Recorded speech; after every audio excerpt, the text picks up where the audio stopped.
Welcome to the XY Advisor podcast. To join a global community of financial advisors sharing and learning with one another to drive the positive evolution of financial advice, head to xyadvisor.com.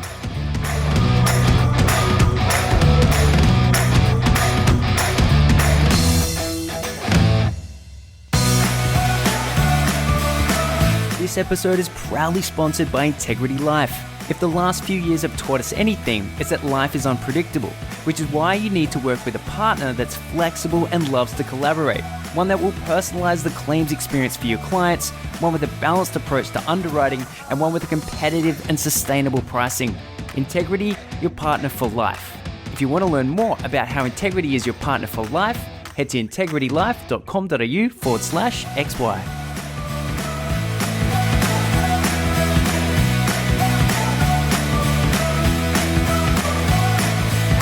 Hello and thanks for listening to another edition of the XY Advisor podcast. I'm your host, Fraser Jack, and I'm sitting here, or via Zoom obviously, with Ben Brett. Welcome. Hello, Fraser. How are you, mate? Fantastic to chat to you again. Good to see you. You're in Brisbane, is that correct? That's correct, yeah. You're in Gold Coast, right? Yeah. Yes, I'm in the Gold Coast, yeah. So we're at least, half an hour's drive, maybe an hour's drive away. The Sunshine State, mate. The Sunshine State. That's where it's all happening. But do you want to give the listeners a quick overview of you and your business? Yeah, so my name is Ben Brett. I'm a financial planner with Bounce Financial. Bounce Financial is a business that I own with my wife and business partner, Cara Brett. We specialize in providing advice to professional families who have bought their first home and they're kind of wondering what they need to do next. That's really our space that we think we add the most value. Yeah. Now, we've sort of talked about this on previous podcasts, and I know Cara's been on the XY Advisor podcast, but for those that aren't across that story, now you started that business up, but in a really interesting way, as in, you both wanted to start it, you both wanted to be in it, but you stayed in your existing career. Yeah. So the business has been going for about 7 years now. When we decided we wanted to start the business, Cara and I decided it together. At the time, I was a lawyer. I was working in financial services. She was working in more of a financial advice-like role. We decided to start the business together. And the way we launched it is Cara started it and I continued working in my previous role. And then eventually, as we grew it and it got bigger, I was able to join the business, and now we operate it together.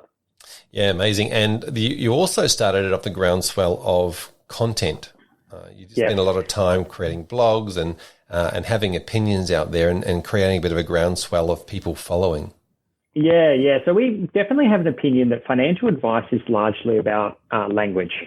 It's largely about finding your voice and finding a voice that resonates with your particular target market. So when we launched the business, before we launched the business, and whilst we were sort of in a saving mode in preparation for it, the first thing we did is we launched a blog, just so we could really practice that process of using our voice, explaining difficult concepts, simplifying them. And we sort of leveraged that to have a mailing list and whatnot to then launch our business. So hopefully we weren't starting from absolutely zero. We had a little bit of momentum from day one. Yeah, certainly the modern way of building a business. Fantastic. Now, that's probably a really good segue into what you're doing now. And I've noticed one of the things that you've recently launched is a podcast. That's correct, yes. So I was saying, Fraser, that I blame you for launching this podcast. You've put out a lot of really great content that helps financial advisors understand how to launch podcasts. And I think I read a blog post from you recently, and it just sort of removed all excuses as to why I shouldn't launch a podcast sort of thing. So, we launched it a couple of weeks ago. Getting a bit of traction on it now, and we've got a lot of episodes lined up that will be coming out over the next sort of couple of months. Yeah, fantastic. Now, like any launching of any new media content, strategy, whether it's blogs or whatever it might be, it's sort of all these things take time. They snowball over time. But I really like the idea that you ran out of excuses not to. Well, we've always been very content focused, right? So we're very prevalent on social media. We do blog posts regularly. We put out we've experimented with video and doing a bit of video content. And I think for a while, I was a bit concerned about spreading ourselves too thin by moving into the podcast space.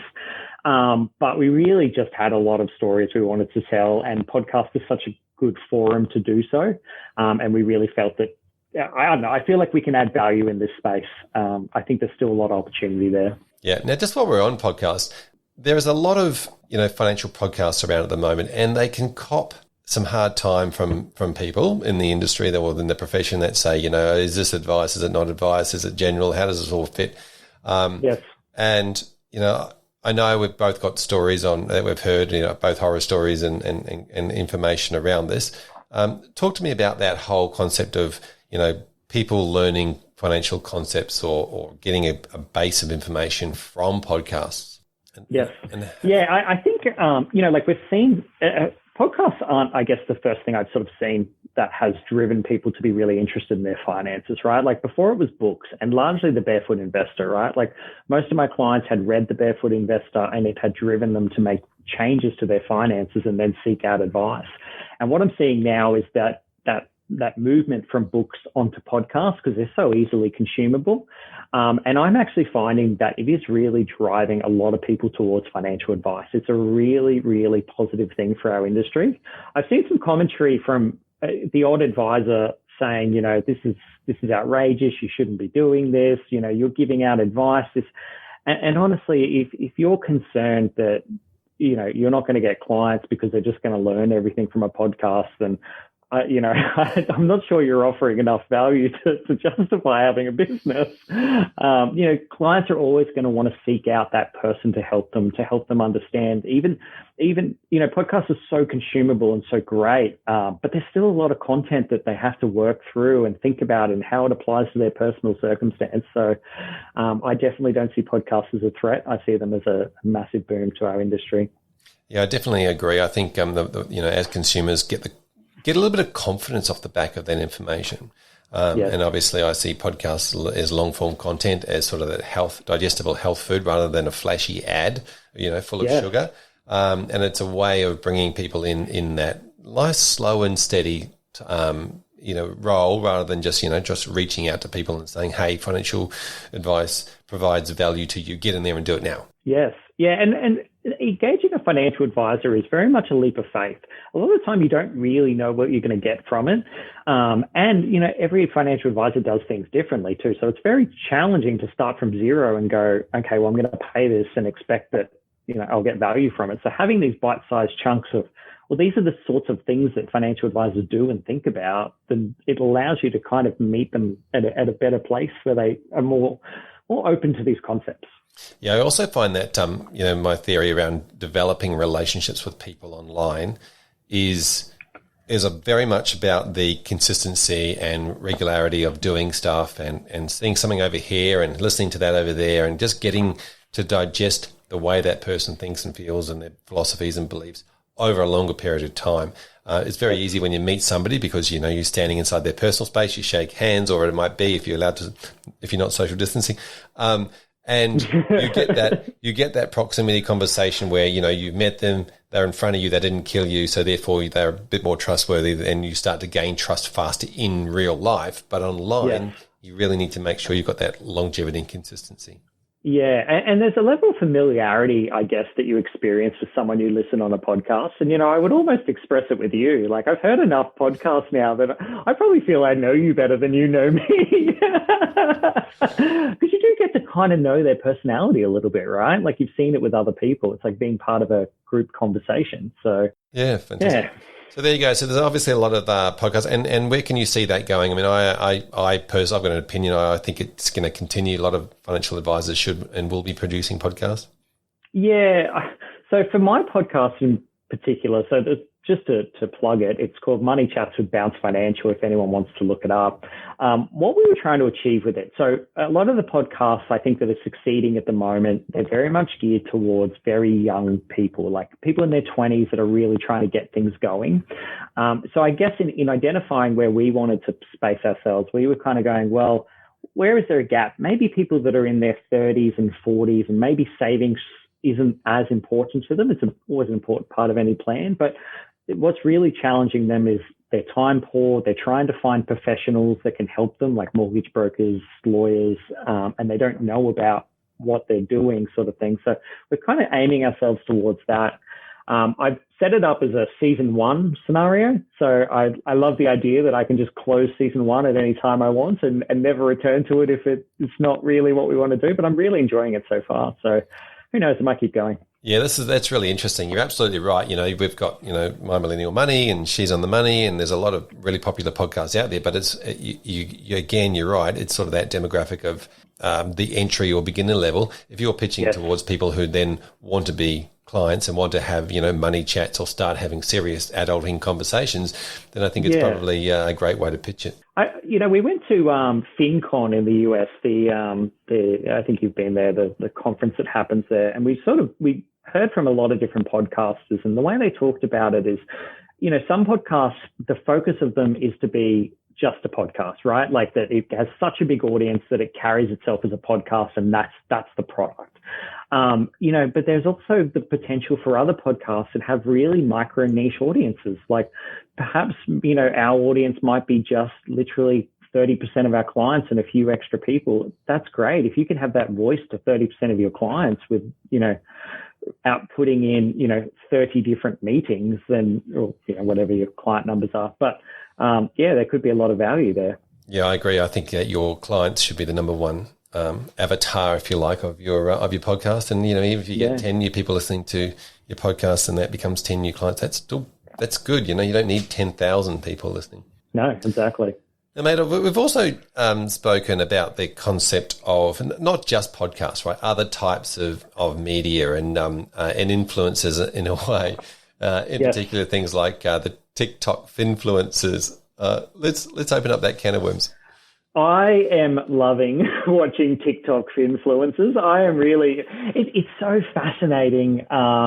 These new social media things pop up, and then suddenly there's this bevy of people which are out there sort of, doing their thing. And I've definitely seen, I think I follow like a Twitter account that highlights some of the worst of them, like some of the ones where they're like, invest in this share and you'll make 1,000 times your return. And I'm definitely seeing, like, it's a bit of a weird time for markets. I'm definitely seeing a lot of commentary that's like, oh, this is 100 bagger, or something like that to indicate that it's going to 100 times itself. And there's some pretty intense promises that are going on in this intense market. So, I'm enjoying watching this. Yeah, there's a big difference, obviously, between podcast talking confidence and giving a bit of background, and then flogging a product off the back of some unlicensed financial advice, because there's Don't get me wrong, it's terrible advice. Like I find it interesting from a human perspective. It's like these things pop up, and I come from a legal background too, so I think about regulation and how you go about regulating. And geez, it's a challenge when these things pop up, and like ASIC can't be watching every TikTok channel and making sure everyone's complying with putting a disclaimer in there and whatnot. So it's going to be an interesting space to watch. It will be, and obviously we're not the first industry or profession for this to happen. There's things like the taxi industry, obviously, is one that jumps to mind. Yeah. I was talking to someone recently about the concept of the taxi industry versus Uber, right? I kind of have this theory that financial advice has a risk of becoming the taxi industry, right? Like the taxi industry started as a normal industry, and every time something went wrong, there was calls and demands that it be changed. So, if something bad happened, there was, okay, well, we need a camera in every taxi. So every taxi had to go and then put a camera in. Or, if a vehicle crashed or something, then, okay, every taxi needs to be reviewed every single year. And this just kept piling on and on and on. And I think, this story of this taxi industry is very familiar to financial advisors that are going, yes, there were people that perhaps did the wrong thing, and we're all trying to now meet all these needs, right?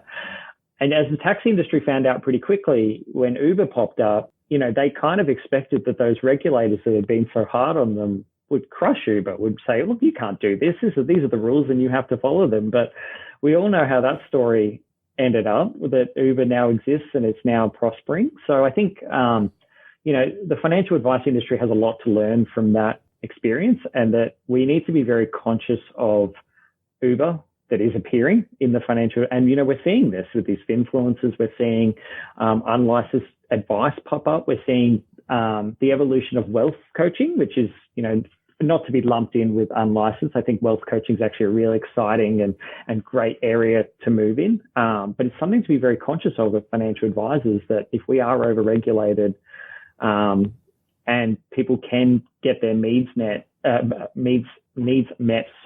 a better price point, that we may go the way of the taxi industry. Yeah, I also like to come back to the idea that you're right, with the unlicensed financial advice. But when I think about what a financial planner, a financial advisor does throughout, their client-facing time, there is so much of it that's not financial product advice, right? Especially with reviews at meetings, and just there is so much of it that could be, some form of, helping somebody overcome a fear of something, or educating people about stuff, talking about strategies and how they work. The whole coaching piece, as you said, not just cash flow coaching, but actual coaching, as in asking people really good questions and then getting them to come to the realization that they have the answer inside their head, and it's their answer, so they're more likely to actually take note and do that. Setting goals, the strategies and the planning part, all of that takes place in a client advice relationship, and only we go, it's just the advice that makes the difference, and yet we all know it's the implementation of the advice that makes the difference, not the actual advice.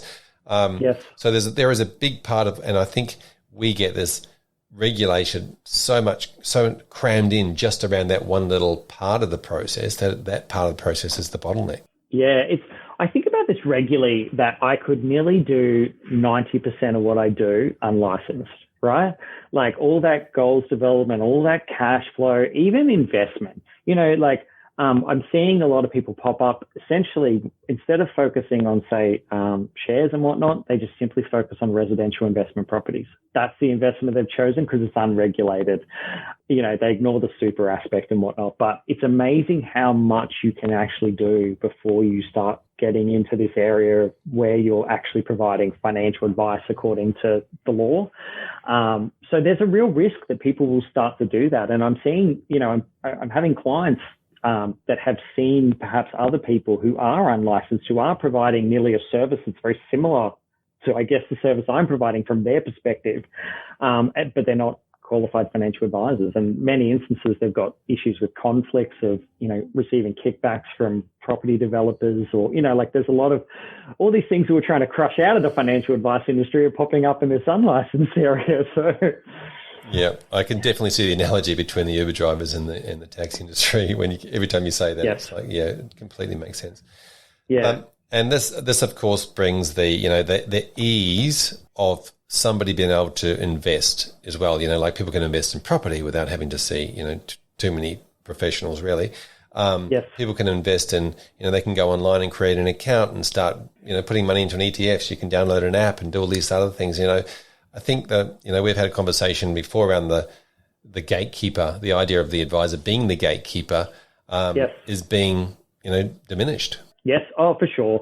I think the role of the advisor has been changing rapidly. We know this, we've talked about this, right? Like in the past, it used to be that you couldn't access investment markets, you couldn't access insurance options, you couldn't do anything. You needed to go through an advisor. And simply being that gatekeeper gave us the ability to be able to add value, charge a fee for it, etc. More and more, I'm seeing clients that are coming to me with their own set of investments. They're coming to me with all these things they've set up completely unadvised. And, no longer are they saying, well, we don't know about investing. We need you to tell us, should we even start doing it? They're saying, well, I have these and I don't understand what I'm doing and I'm not sure where my direction is. I need someone to help me plan where I'm going. So yeah, it's interesting watching it change. I was talking last night, we did a presentation last night and we were talking about just the ease of access of these investments and how, you can sell all your investments at 3 a.m. in the morning on your app when you're having a freak out. That's an interesting thing. And I think that can cause a lot of problems for people. And we're going to start to see, markets are really rising right now, but they will come down. They always do. And when they do, I think we're going to see a lot of sort of panicked behavior. Yeah, the old toilet paper purchasing behavior. Yes. Yeah, that was actually not one I expected to see as panicked behavior when we had a virus. But apparently toilet paper was the thing we needed to get. It turns out that's how humans behave. That was fascinating to watch. That was I think that speaks a lot to how humans behave, that we do try to seek out these things that are easily controllable but aren't necessarily related to the problem at hand. Yeah, 100%. It's all about making emotional decisions, right? Which you just talked about, selling when at 3 o'clock in the morning when nothing's open and you're feeling vulnerable. Yeah. So I've got a bit of a theory on this too, around the idea that financial advice is pretty much a prestige commodity, right? So every single market has at least 10% of the market will pay up to 10 times the price for that prestige end. It's why we have first class airline flights and Prada handbags and, sports cars. So, Yes. There's always somebody in the market that wants to, for an emotional reason within their own head, it might be to look good or to feel good or to whatever, right? To pay 10 times the odd. And I've got this theory that, the financial advice industry is that prestige end, right? Yeah. And that's why we have like 10 to 15% of the population actually engages with it, because that's the stats, right? That's the odds. Yes. And so when we talk about that unlicensed advice area and, the podcast area and the coaching area, to me, that's the 80% of the market, because I always think of the bell curve with 10% at the other end, never doing anything anyway, and 10% at this end doing financial advice, and the 80% in the middle. That's where they're starting. And so, but that's why people are coming to you with a portfolio of stuff that they've picked up along the way. Yes. Yeah, I definitely see your point that financial advice is a prestige thing, right? Like there's a large cost to it, and you need to be in probably a relatively okay financial position to really justify it, right? I think the difference, if say you were comparing it to like an airline or a first class airline, you don't need to participate in flying. That's a choice. Other things that you're buying that are prestige, a lot of the time they're not, they're things that you're choosing. Unfortunately, everyone needs to deal with their money. Everyone's now responsible for their own retirement when it comes to dealing with their superannuation. Everyone's responsible for their own insurances if something goes wrong. It kind of like, it's not like, I understand why it's a prestige market, but it's kind of a terrible outcome that it is, that only wealthy people can afford financial advice, because everyone needs some guidance to assist with that. Yeah, I agree that everyone needs it. I just sometimes think that, like when it comes to, I remember used to saying like accountants have got this luxury of having a legislated need every year to go and do your tax return. Yeah, okay. You know what I mean? And so it's very very hard to ignore that, whereas very easy to ignore, I'll push my finances down the track because I've got other things to think about right now, like, doing this thing or doing that thing. Yeah. Oh, for sure. And I think, bringing it back full circle, I guess that's why I love that. And, like that there's good podcasts out there like My Millennial Money, She's on the Money, that are at least giving something tangible for people to do if they can't afford financial advice. We've definitely toyed with the idea of doing a course or something similar, not necessarily because we think it's going to be a big money maker, but because it would just be amazing to have something to point to say, look, maybe you can't afford our service right now. It doesn't suit where you're at in your life, but at least this is something you can do. And right now I really do just refer people into podcasts. That's sort of their part, but it's a challenge. You've got to put in a lot of work to learn these things, right? Yeah. Well, now you get them onto your own podcast. Exactly. Yes. Yeah. I got to remember to promote that and not just other people's podcasts. Now, your background, as you mentioned earlier, was, illegal as a lawyer. And Yes. We've had a conversation before around the idea of being really diligent in building out your networks as a financial advisor and gaining relationships of other professionals. Let's chat about that. Yeah. So, we've always kind of worked on the assumption that our role as a financial advisor isn't just to give good financial advice, right? It's to help people navigate life's big financial transitions. As you get older, you do things like have kids, buy houses, renovate, and things like that. And so in those processes, you need to engage different people. And I think a lot of the value of a financial advisor can be in being that trusted person to go, hey, you need this professional in this circumstance. This is what they do. Let me introduce you to that person so you can do it.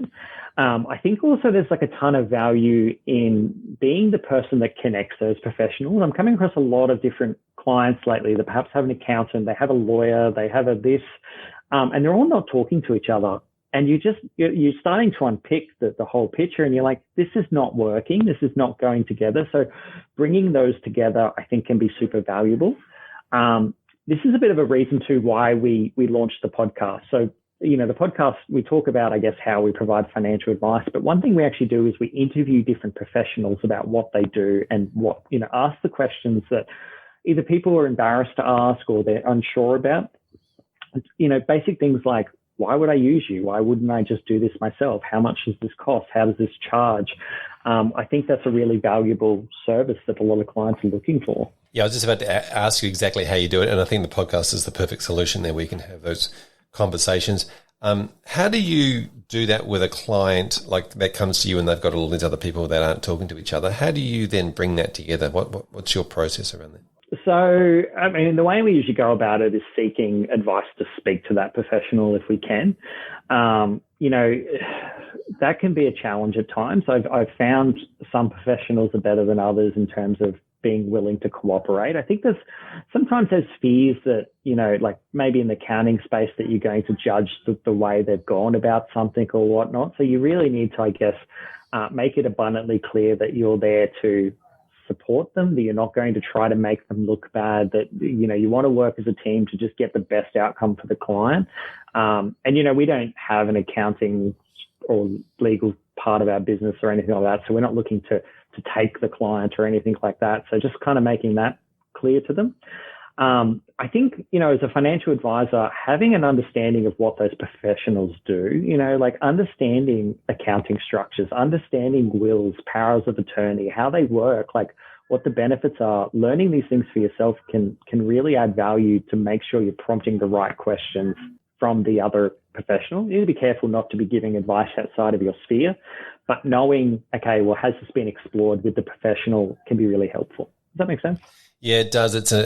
Like you said, it's a tricky minefield because I know that sometimes you're exactly right, and I think it's the fear. You approach somebody that's a professional of one of your clients, and all of a sudden, they don't want to, or they're trying to get you onto their financial planner, or they, like all of a sudden it's like, oh no, we're not here to argue over who's owns the client, which is always a really interesting topic as well.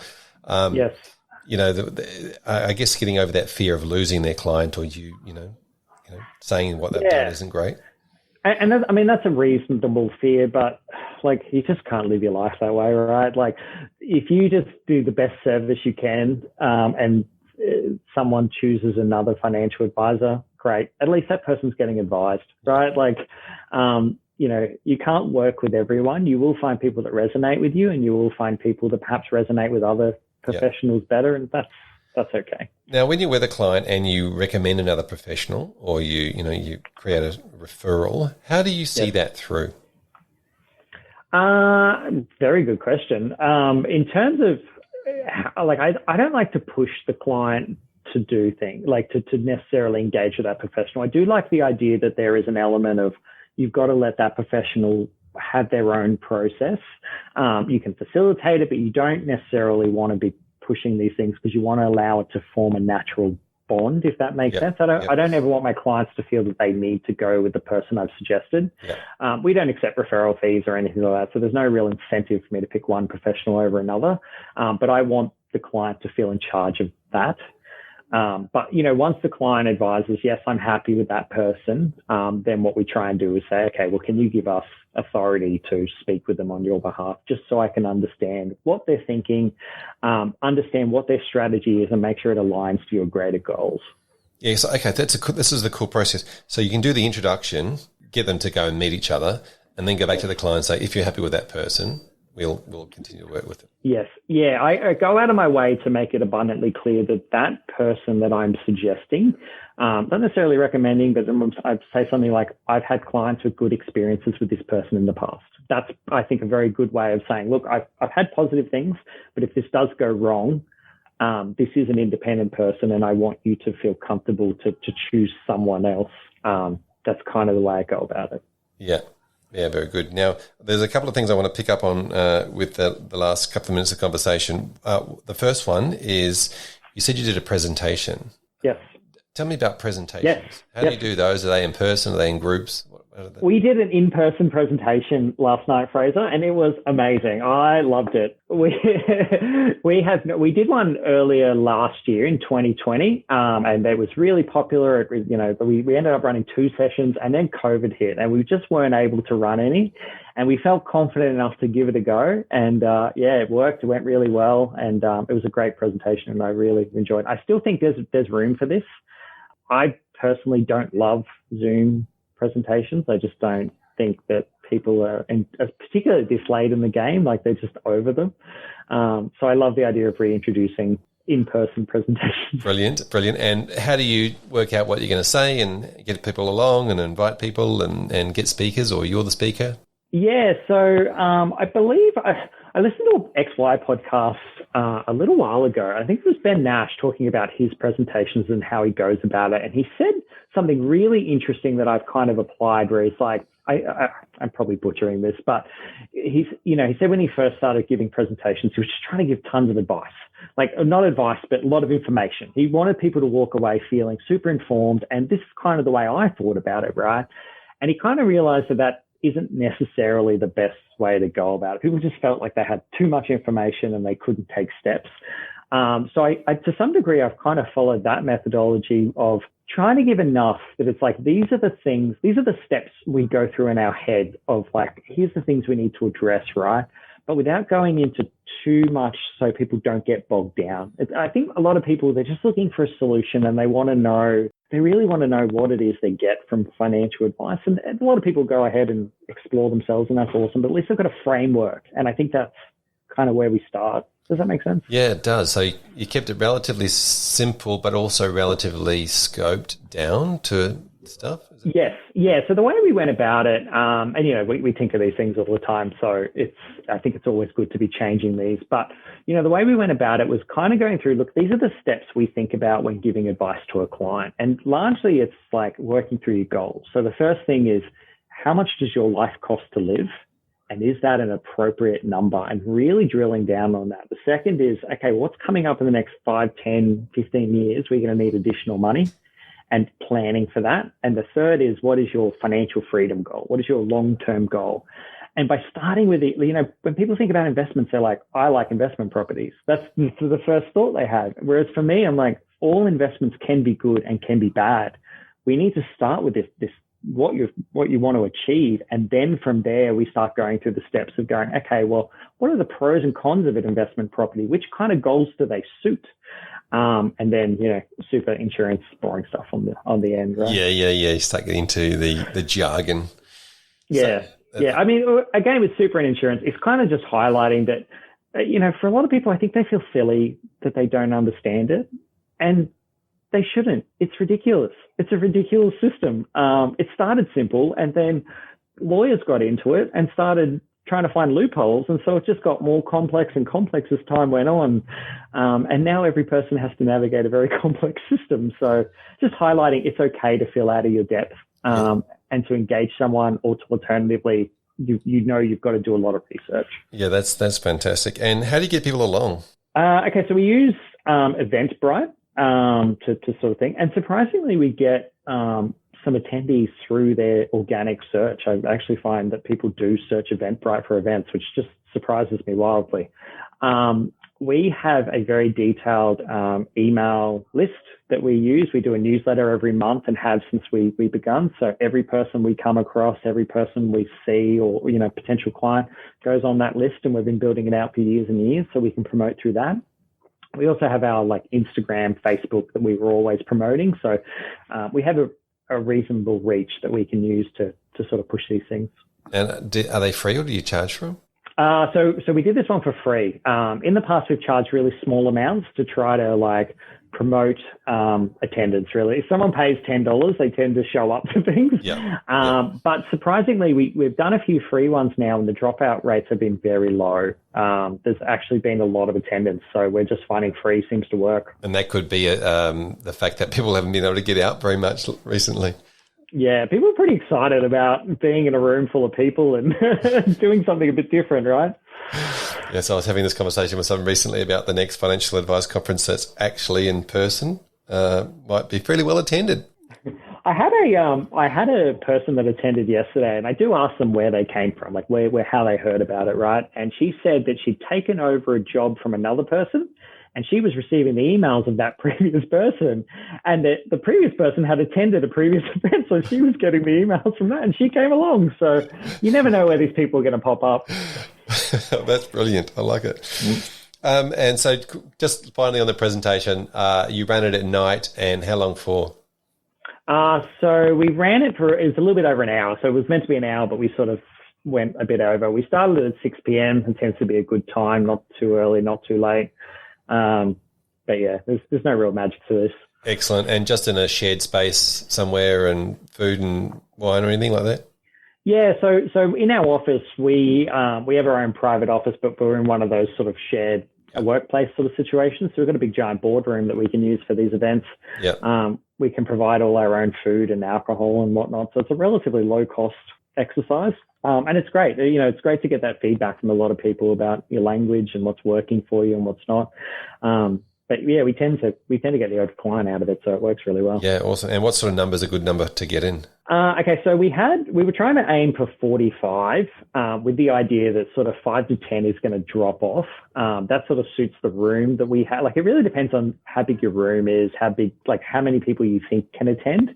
I think there's safety in numbers. If you have too few people, some people may be a little bit concerned.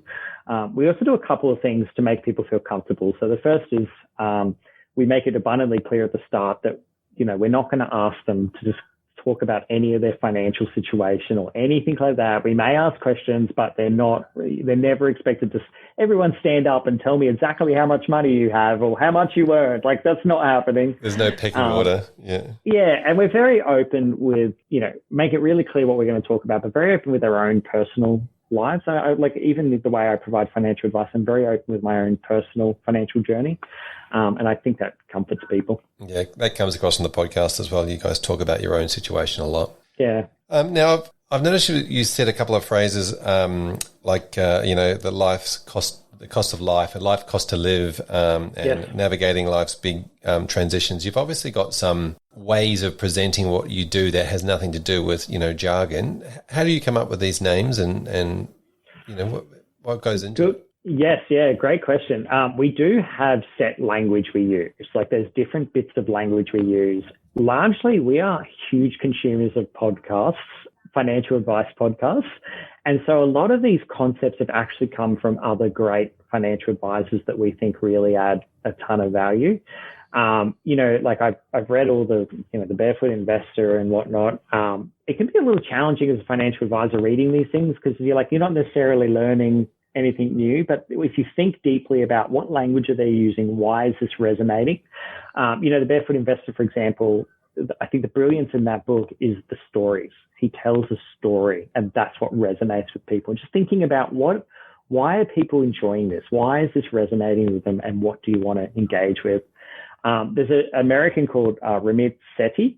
I don't know if you ever come across him at all. No, I haven't. He's got a book, I Can Teach You to Be Rich, I think it's called. He wrote it years ago, and he hates the title. That's probably why I wouldn't read it. Yeah, I heard about him through Tim Ferriss. And he actually, the reason we went to that FinCon event, well, for a number of reasons, but he was headlining and he was a thing. And he's got some great stuff. Like, one thing he talks about is spend extravagantly on the things that bring you joy and cut mercilessly on the things that don't.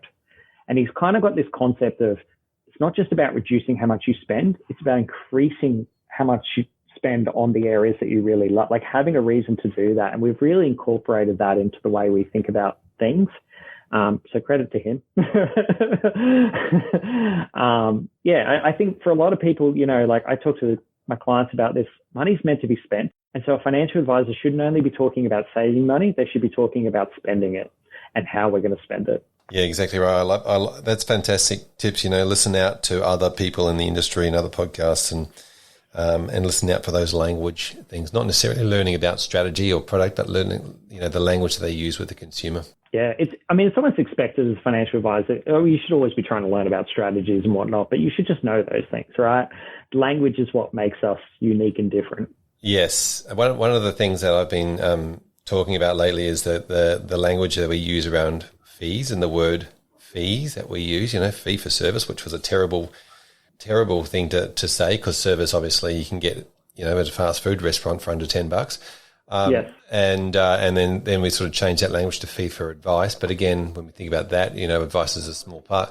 And then recently I came across the concept of professional costs instead of fees. Yeah, okay. And presenting what you do and how you do it and the value of that as your professional costs. I do like that better. That's good. Yeah, and just, you know, the one I really hate, your best interests. Hate it. hate it.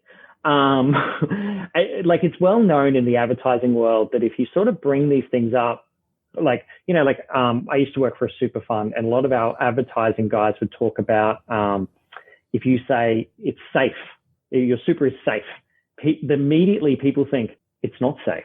I have a concern here, sort of thing. Like, it's almost like it's expected that it's safe, right? So the moment you bring that up, it brings risk. And for your best interest, I'm like, I feel like consumers expect that. So if we're bringing it up, like, don't worry, we act in your best interest. The first thing they think is, are you not acting in my best interest?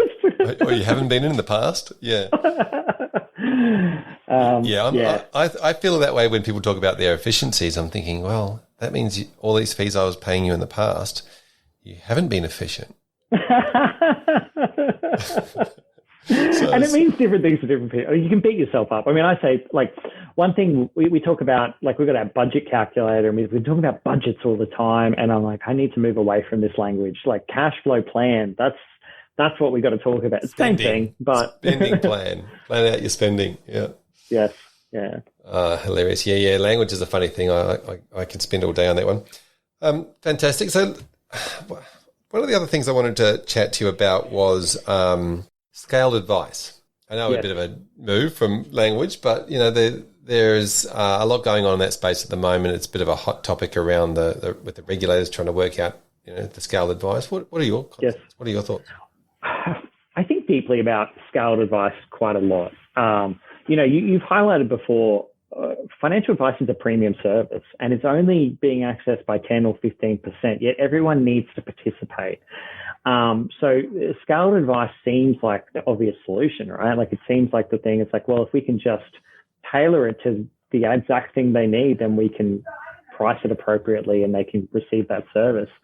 I think there's a lot of criticisms about SOAs and whatnot, not allowing for scaled advice. And I think that's reasonable as well as unreasonable. Like, there's different things. But I think some of the issues with scaled advice don't necessarily relate to the regulatory framework, but more around how human beings think. My experience with scaled advice has never been positive, in that most people think they know what their concerns are, but the more you unpick these things, the more you discover, look, that's not your you may say, like, your concern may be, okay, well, is my super invested correctly?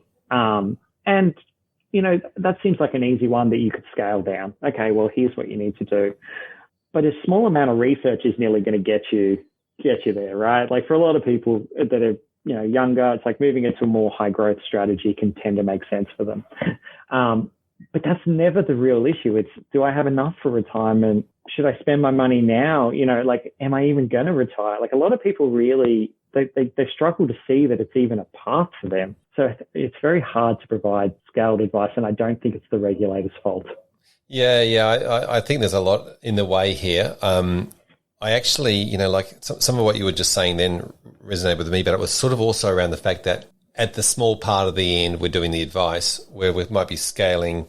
You can scale for a specific strategy area. You can scale for time. And the word scale to me also means not just scale down, but scale up too. So that's a really interesting part of it, when you can say, well, I'm providing advice at scale, but that's a different conversation. But just on this idea of, humans often get overwhelmed if you put too much information into, I want you to make a decision on this thing, so I'm going to give you so much information that you're overwhelmed and you make no decision.